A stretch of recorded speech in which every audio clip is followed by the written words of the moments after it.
J. Micah Hancock with All Israel News. Today we're sitting down with Aaron Abramson, the newly appointed CEO of Jews for Jesus. That's right. So Aaron, you grew up till you were a teenager in the United States and then moved to Israel, if I understand. Correct. Correct? What made your family decide to make Aliyah? So my father and mother were beginning to attend a Messianic congregation in the United States. My father visited Israel with that congregation. First time he had traveled to Israel. He grew up Jewish, hadn't been here. And so he came, I think it was probably 1988 or 1987. I don't even remember exact time he came. And I was probably 12, 13, something like that. And he felt something when he was here. It was hard to exactly describe what it was, but just kept simmering there. And so my parents started to talk about going for a short period of time to Israel, and they talked to us kids about it, like, hey, what if we did this? And we, as kids, when you hear, oh, go to another country, that could be kind of interesting, exciting. And so we did it. He came here. We relocated in 1990 and made Aliyah short after. So they've really been here ever since. And I was here for many years after that, until about 2000 when I actually relocated to New York. So it was about a decade. So then you were here during the first Gulf War. I was. When Saddam Hussein launched the Scud missiles. I remember those days, and I was at the time in the Mechina program at Bar Ilan University. I remember we had to carry our masks and all of that, and nobody knew if it was going to be some kind of biological warfare. Yes, exactly. It was quite scary, but after a while, everybody got used to what was happening, and it was kind of became more like life as usual. But that was a strange year. It was a very weird year. All right. So why don't you just tell us a little bit about your time in Israel and how that has maybe shaped a little bit your current role and your perspective on Jews for Jesus as an organization. Yeah. So when my parents moved here, in growing up in the early 90s, and as a teenager, I was 15 when we came, really kind of figuring out what it looked like to be Jewish. I mean, we weren't involved in any sort of Messianic or Christian environment at all. It was, in fact, it was actually an Orthodox Jewish environment that we moved into. And my parents became more involved in the Orthodox community. I actually attended a yeshiva for a year at this time. And it was a yeshiva in Jerusalem, kind of modern Orthodox. And I had lots of questions. What does it mean to be Jewish? What does it mean to be here in Israel? All of those kinds of questions. And I knew, I was 17 years old when I attended the yeshiva. I knew at the end of that year I was going to be enlisted.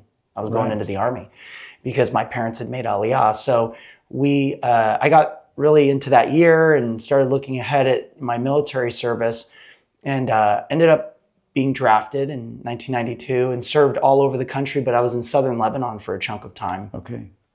And during those years when I served, a close friend of mine actually was killed in the midst of the conflict, and a guy that I'd known from the yeshiva. And that really threw me into a tailspin.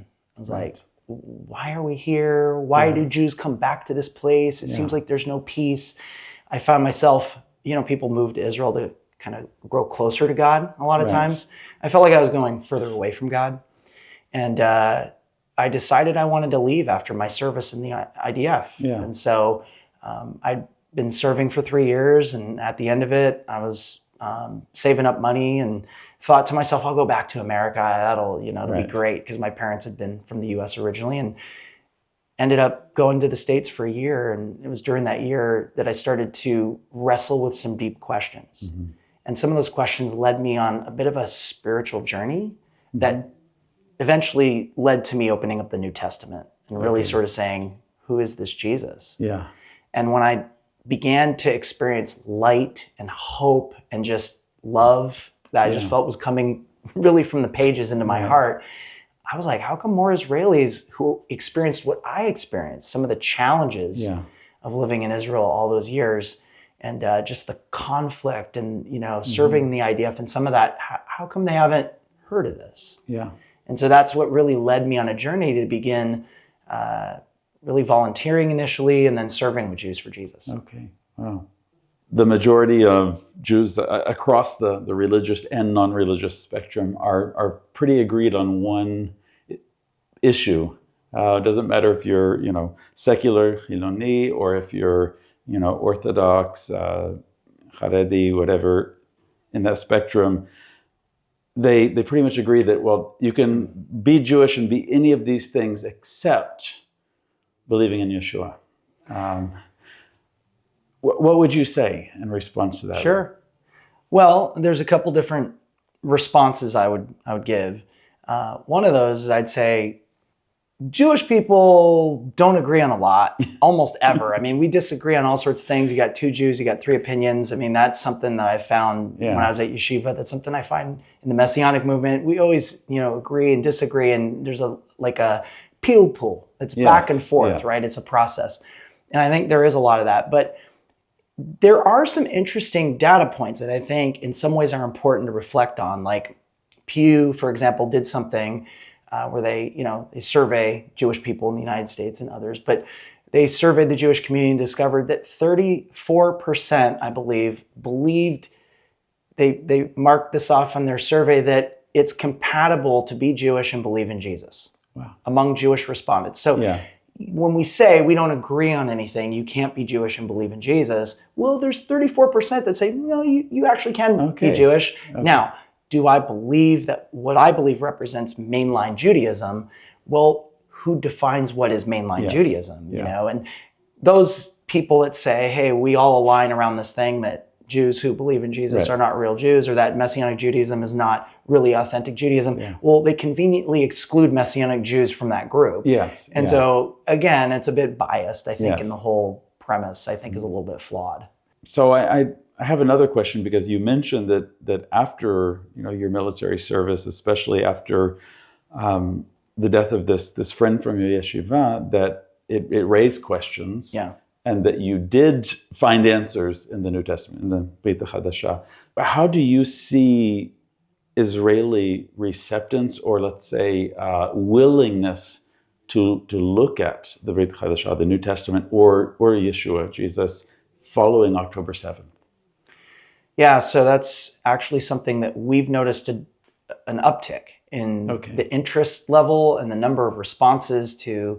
We offer free New Testaments on our website in a number of different places. And I think we've experienced an openness, a receptivity to searching in some ways. And I think that's not just us. I was interviewed by another non-believing kind of secular Jewish news cycle. And they were also noticing that within the Jewish circles, they were having responses. People were seeking answers, trying to understand what's going on, and wanting to know if there is a God, and if so, what does he want from me, and what does this all mean? Right. And so I think that's what we've experienced. I mean, the first few months, right after October 7th, we saw, I think it was close to double the number of respondents asking for New Testaments. Wow. And so that's something that I think we're seeing that across the ministry. Right. So you lived, in the U.S., then in Israel, and then back in the U.S. for a little while. How has the time you spent here in Israel, how has that shaped your perspective on Jews for Jesus as an organization? The international organization of Jews for Jesus. Yeah, well, with such a massive percentage of the world Jewish population existing here in Israel, and Israeliness and Jewish identity in Israel is so different. It feels so different, and the experience is so different, that I think that it helps me, number one, relate to other Israelis in the rest of the world, because in almost every city I go to, I meet Hebrew speakers everywhere. Yeah. So, in New York and London and Paris and all these different places we go, I always hear Hebrew. And again, that helps me as an Israeli be able to relate to them in a more direct way.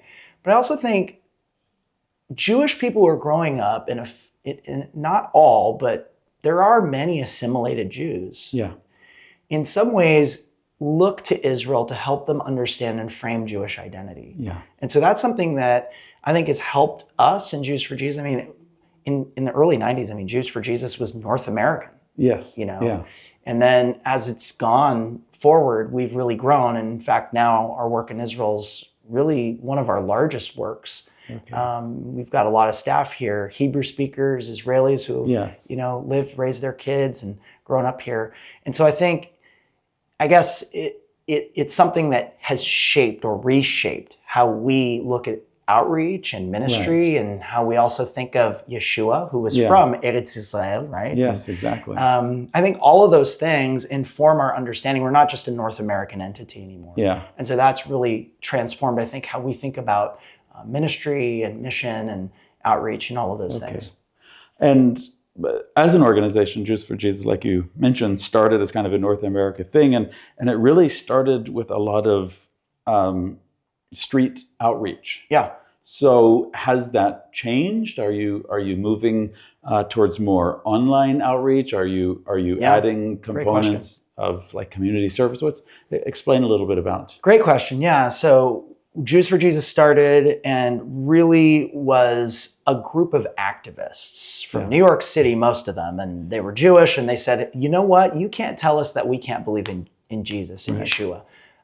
We're Jewish, and we want to maintain, we don't want to give up our Jewishness, but we also don't want to give up our faith in Yeshua and Jesus.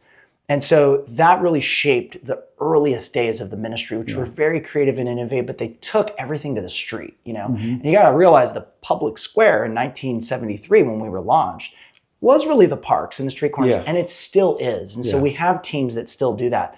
But we've seen the public square also move online, right? And the dialogues and the discussions. So we've really built out a whole digital and online media component of what we do.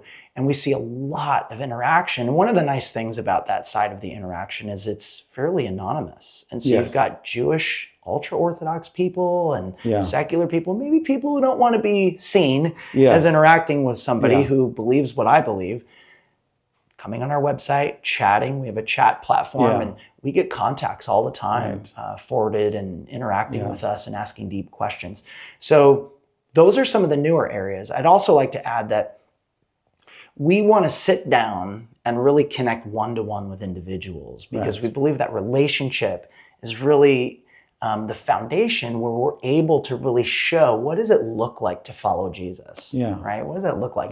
And so having those one-to-one interactions is so important. So we create all sorts of different contexts today for that to happen. And I'd say in the last decade or so, Jews for Jesus has really developed all sorts of different initiatives, whether it's art galleries and things like that, whether it's a women's shelter that we've got here for women who are homeless or, addicted to various substances or struggling on the streets.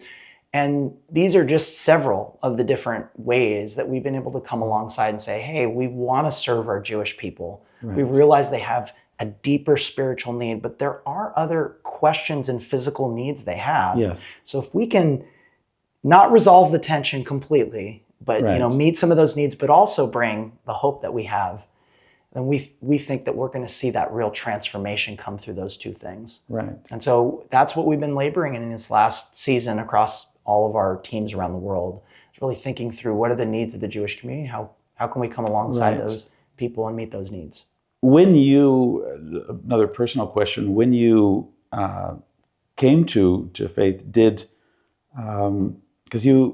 I believe you before that you had some exposure to belief in Jesus, so it wasn't a brand new. But did you on your own go and get a New Testament? Did you already have one? Did somebody, on the street or somewhere give you one? What was that experience? I had several different evangelistic encounters. One of them I remember did not give me anything, didn't even really try to share the whole gospel, just was very kind, opened their home to me, and told me that they love Jewish people and that they had a heart for Israelis and that they were a believer in Jesus. That left a profound impression on me. That was one person. And this person was blind, and they invited me as I was a traveler just to come in and use their home and take a shower and eat some food, and it really struck me. This was in San Diego years ago. And then another person, there was a kitchen in Haight Street in San Francisco. And here I'm just traveling around, and they invited me in as well. And they fed me and just really were kind and befriended me. Somebody else challenged me and said, Aaron, I think you're struggling to find answers to a lot of deep questions. And as a Jew, I can't believe you haven't read the New Testament because I think you're going to find the answers there. Okay. And I really was like, why would I find the answers there? So I think it was that coupled with the reality of, I don't know what's next for me. I don't know what I believe. I don't know, I've come out of the army and I'm trying to figure out who I am and process everything that I've been through. Taking your traditional post-army find yourself trip. Yeah. And as a result of that, really just sort of saying, okay, maybe I'm desperate enough, but let me see what's here. Yes. And I've been reading all sorts of stuff, books on Hare Krishna stuff and New Age stuff and whatever people gave me. So that was a powerful, the moment I opened the New Testament and started reading the Gospels, I mean, it was when people say, on this date, I read this, and for me, it was a process of several months. And during this time, I returned to Israel.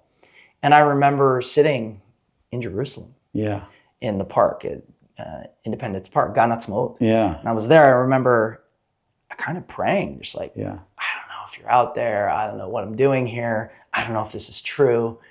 But if it is, and I want it to be, help me follow Jesus. I don't know what I'm supposed to do. And literally, I had no friends in congregation. I didn't know what that looked like. And I also said at the same time, I have two very good friends. They're like my best friends. And if they don't come to faith, you have these naive prayers. If they don't come to faith, none of this is going to work, God. I'm kind of making deals. They both came to faith. At the same time. So it was kind of like one of those miracles that just happened. And then I couldn't put the Bible down. I just kept reading the New Testament. And I remember I was working for an Orthodox guy in downtown Jerusalem, cleaning windows and stuff. And he hired some guy who was like anti-missionary guy. Kind of worked alongside. It was kind of amusing. And while I was working, it was like, there's some contradictions here in the text in Acts chapter, whatever. And I'm like, what's going on here? So I asked the boss, he said, I saw you reading the New Testament. Okay. So I brought this person to try to convince you that Jesus is not the Messiah. Oh. That's what you get here in Israel sometimes. It's different. Exactly. It didn't work. As a young Israeli, he said to me, look, I care about you. You're Jew. And, I'm worried for you. And I said, okay, well, I appreciate that. But I didn't appreciate you hiring somebody like that, not telling me. So the New Testament was so profound in my life that I love to just give it to people now. So another question, because when it comes to this relationship between Judaism and Christianity, it's an old relationship with a lot of not so good history at some points in times, but also a lot of shared ideas. What are maybe a couple things that you think both Jews and non-Jews maybe misunderstand about God? Especially those that aren't familiar with the New Testament as much.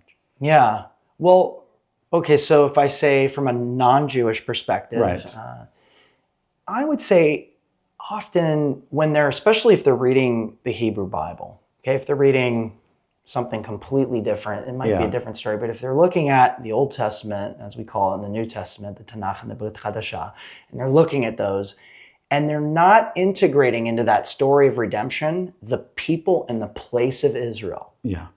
The physical people, they still exist today. If we can't integrate that somewhere into our theology, it skews it.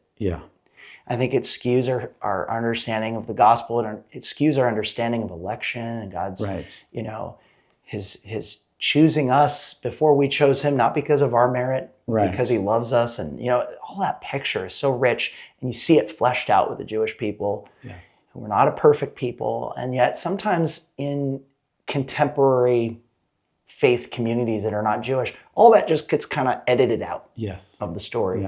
And so you kind of lose that really rich history, rich people, and rich story of God. For Jewish people, I think often they have a lot of, in some ways, misconceptions around what do Jews who believe in Yeshua actually believe in? Why should I consider this for me? And so a lot of times they've sort of put the hand up even before they've even considered or looked or investigated for themselves. And I think that sometimes their misunderstanding as well is that all these Christians, these people who follow Jesus, hate us. Yeah. They don't love us and they don't care about us. And I think that what I've discovered is that there are many people who are reading God's word and they're saying, we love you. Yeah. We have a heart for you and we Yeah. pray for you. And when they hear that, I've seen people break down in tears. Yes. They just don't even understand that there are Christians out there that Yeah. think that because they're told something else. Yes. Yeah. They're told, Christians will persecute you, Right. or, historically there have been things Yeah. that have been very hard, but that doesn't, Yeah. you can't just say, well, this is all Christians. Right. And I think there are many Christians today who do love Jewish Yeah. people and pray for the peace of Jerusalem on a regular basis. I do believe that in that sense, October 7th, here in Israel has caused a little bit of a shift in that thinking. Mm. And I remember reading, I believe it was on Arutz Sheva, which is, Orthodox Jewish. They're not friendly towards Christians, but it was an opinion piece. And the guy said, look, after October 7th, I believe that evangelicals have earned the right to say that they love us. Yeah. And for us not to question them. Wow. Because they're the only ones standing with us right now. The whole world is kind of turning more and more anti-Semitic, and they're the only ones, and they keep claiming that it's because they read the Bible. Yes. And so I think, he's just saying, I think we need to just say, okay, that's probably true for you. And so I think that there has been a little bit of a shift here in Israel and kind of recognizing that, okay, wait a minute, there is a difference. In how some people read the scriptures. Some people read and kind of just ignore, but some people are reading and saying, whoa, this is an important section. Yeah, absolutely. Well, in Israel too, I'm shocked at how often, when I was very new in my faith in the mid 90s, it was just shocking to me. Today it's shocking to me how the perception around Yehudim Mashiachim, or Messianic Jews in Israel's changed. Yes. It was almost either unheard of or seen as like alien and maybe very cultish and you're all missionary, whatever it was. And now there's a lot of people today who I think have encountered Yehudim Mashiachim, or Messianic Jews in Israel, and have a completely different perception of them and their faith in Jesus. And they've seen, hey, you can still be a good IDF soldier. You can still, we actually want you. You've been faithful to what you've been asked to do as an Israeli Jew and whatever. And so that is one side of it. I think also there's been suspicion around that that's been a bit maybe dismantled over time. And I think also sometimes with Christians and evangelicals, we see the same thing happening. A softening. Looking towards the future a little bit, I know you just stepped into your role a couple months ago, but looking towards the future, do you see we're seeing kind of a rise in anti-Semitism right now in the world. Do you see that having an effect on the organization going forward in some of your focus? Absolutely. We recognize that we have a foot both in the Jewish world and in the Christian world. Yeah. As Jews for Jesus, we get kind of both sides. People, hey, and I think there's an opportunity for us to help Christians to understand what it feels like today to be Jewish, to exist today in a world that in a lot of ways has really taken some steps backwards when it comes to treatment toward treatment of Jews and anti-Semitism and some of those views, and even within the church. And I've experienced that. I'm sure a lot of Jewish people have experienced it. It's shocking. I spend a lot of time in London and New York and other places. It's shocking the number of people who said, we've had things that have been directly directed at us, attacks as Jews, just because we were speaking Hebrew, because we're Jewish. And that to me is a scary new world. Yeah. And I think as a result of that, we also want to come alongside our Jewish brothers and sisters and say, hey, we're with you. We're in this too. We believe that God's going to be there for you and, continue to preserve, the Jewish people. I don't think it's a coincidence that Jewish people still walk the face of the earth today, considering how many groups historically have sought to, try to blot them out, and God's not going to let it happen. And so really there's an openness in some ways. And I think they also understand that when things get tough, in a sense, hey, I need all the friends that I can get. And so whereas in the past, maybe they'd say, hey, you're over here, we don't want you to sort of interact with us. I think today there's a far more open interactions that we're having with Jewish people. And you're also seeing who the Christians are, who God's putting this on their heart. Yeah. I'd say it's not the majority, but there's definitely a good number Yeah. who have come and out of the woodwork said, we care. Yeah. We want to see what we can do. And so actually we're about to launch something in Cleveland where we're going to be partnering with some different people to kind of stand against anti-Semitism and to bring both Jewish people and Christian people and some Messianic folks together just to kind of be aware of that. Yeah, and it's upcoming just in a couple weeks in September. So these are some examples of things that we're kind of walking forward in. We've been doing it in Paris. We've been taking steps in that because anti-Semitism there's been a real problem. Yes. And so really just also bringing those Christians out and saying, hey, this is the time to take a stand. Yes. Yeah. If you do love Jewish people and you have a heart for them, now's the time to say something and do something. Yeah, and your voice matters. Yeah. All right. Well, Aaron, thank you very much for sitting down with us today. Thank you, Jamie. It's been a pleasure, and we just pray for future success for you and the organization. Thank you so much. Yeah. This has been J. Mike Hancock with All Israel News. Follow us for all the latest news from Israel.